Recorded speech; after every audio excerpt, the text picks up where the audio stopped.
Hi, it's Timothy Carlson here. One of the greatest filmmakers of all time is Francis Ford Coppola. He'll forever best be known for the Godfather films, but in 1979 the world got something that it hasn't quite recovered from and probably never will.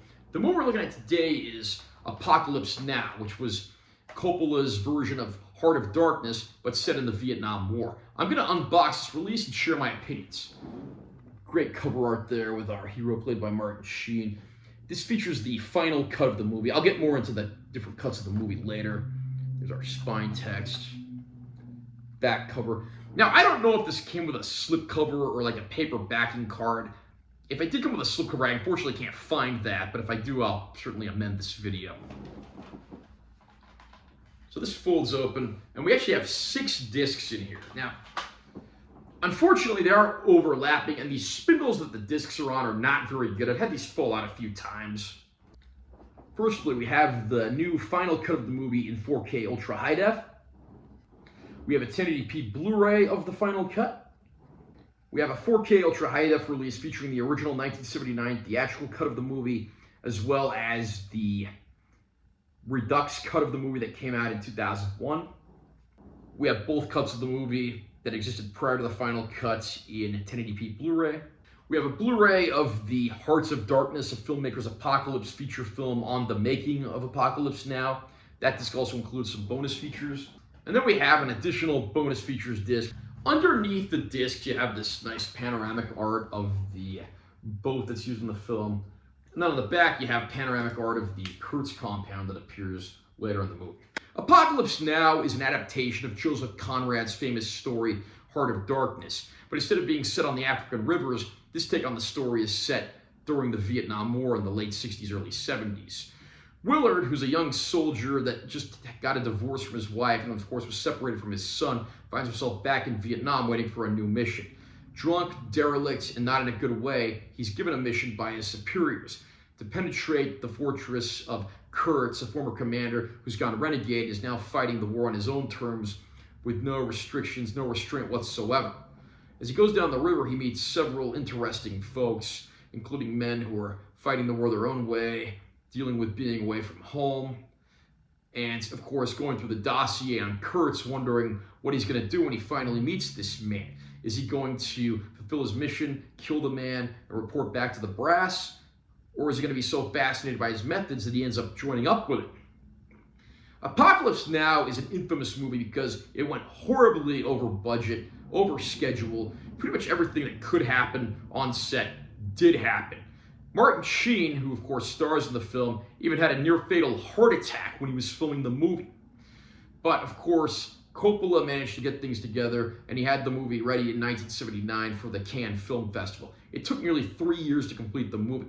A very young Lawrence Fishburne even appears in this film, the man who'd go on to play roles like Morpheus in The Matrix, and of course Cowboy Curtis on Pee-wee's Playhouse, one of my favorite TV shows from my childhood. And he was like 14 when he started filming this and was 17 when they were done filming. There's a great cast to be had here. Of course, Martin Sheen once again plays Willard, who's the young soldier that serves as our protagonist. We have Robert Duvall playing the aptly named Colonel Kilgore, who the film criminally underuses. And then we have actors like Frederick Forrester. And then even later in the film, when we get to the Kurtz compound, of course, we have Marlon Brando playing the mysterious Kurtz. And we have Dennis Hopper playing an over-the-top role as a photojournalist from the States. And he steals every single scene he's in. Production values are top-notch. This, of course, was filmed in locations that, of course, resembled Vietnam well enough that it's certainly a passable film when it comes to the scenery. And, of course, it's pretty violent, pretty dark and demented. At times, it's an all-out violent war movie. At times, it's a pretty dark and disturbing character study. Francis Ford Coppola definitely created a film for the ages here. There's even some cameos from other actors, including Harrison Ford having a brief role as one of the military brass who assigns Willard his mission. We even get a pre-Full Metal Jacket R. Lee Ermey appearing briefly as a helicopter pilot compound during an early battle scene in the film.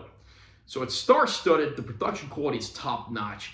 It's a fantastic film. Certainly not for everyone, but this has become one of my favorite movies of all time over the years since I first saw it. I originally had to watch this movie back in 2007 when I was going to college and I was taking a history of the Vietnam War class. It's stuck with me ever since, and I think I've owned it on pretty much every format since DVD came out. Now, one thing I do need to talk about, if you're a newbie to Apocalypse Now, there are 3 cuts of the movie. There's the original 1979 theatrical cut that debuted at the Cannes Film Festival, which clocks in about 2.5 hours. In 2001, we got the Redux cut of the movie, which essentially added in about 50 minutes worth of content that didn't make it into the final movie, most notably an extended French plantation sequence. This version of the movie clocks in at about 3 hours and 15 minutes. And then we got, in more recent years, the final cut of the movie, which I assume Francis Ford Coppola considers to be his preferred cut of the movie. That clocks in at about 3 hours, give or take. Essentially, it's the Redux cut, but it trims about 20 to 30 minutes worth of scenes for some tighter pacing. If it's your first time watching Apocalypse Now, I would watch the shorter theatrical cut of the movie. And if you're a fan, maybe go back and explore the longer cuts and see what you missed out on, and make your own judgment as to what the best cut of the movie is. I also want to point out there is a steelbook release of the film. However, that steelbook release only contains the final cut of the movie and does not include all the bonus discs of all the other cuts. So steer clear of that release. This is the release that you want to buy. Apocalypse Now makes its 4K debut in this set. I'm happy to say the movie looks very good in ultra high def. Now, it's not going to be the kind of thing that's ever going to be demo material for your home theater. The grain structure between scenes is a bit inconsistent. That's just because of how Francis Ford Coppola had the movie shot. And you also have to keep in mind, too, that, again, this came out in 1979. It was shot on film. It looks like a film that was shot in 1979. It does not look like it was shot yesterday, nor was it ever intended to. But the added color gamut that we get from 4K Ultra High Def really does do this film plenty of favors. It does look, again, a bit soft and murky at times, just how it was shot, but it's such a massive step up from prior releases of the film. The earlier Blu-ray was actually pretty decent looking, but this is a step up in nearly every way. There is Dolby Vision on here, but it's only mildly applied, so it never really takes you out of the film or feels like a distraction. I can definitely give nearly top marks to this release in terms of picture quality. And there's a ton of bonus stuff on here too. Like I showed you, we do have a disc that has the Hearts of Darkness, a filmmaker's Apocalypse documentary, which came out in the early 1990s. That's a great documentary that was pretty critically acclaimed at its time of release. The documentary is arguably better than the film itself, and that's certainly saying something. Plus a ton of older archival bonus features across the disc. There's even a commentary track for the Redux cut of the movie. So if you are a fan of Apocalypse Now, you're going to be busy for a while going through all of this bonus stuff. Apocalypse Now is one of my favorite films of all time, and this release absolutely does right by the film. The movie is as entertaining as ever. You get all 3 cuts of the movie in this set. You get a beautiful 4K transfer and a ton of bonus features, including the Hearts of Darkness, a filmmaker's Apocalypse documentary. Absolute highest recommendations for this package for all fans of cinema. How about you? Are you a fan of Apocalypse Now? Do you think this is Francis Ford Coppola's masterwork? Where would you put this in films based on wars, or Vietnam War films for that matter? Comment down below and let me know what you think. Also, remember to subscribe to this channel for more content. I'm always posting new videos, and make sure you listen to like if you found it helpful. I'm Taylor T. Carlson. I'll see you next time.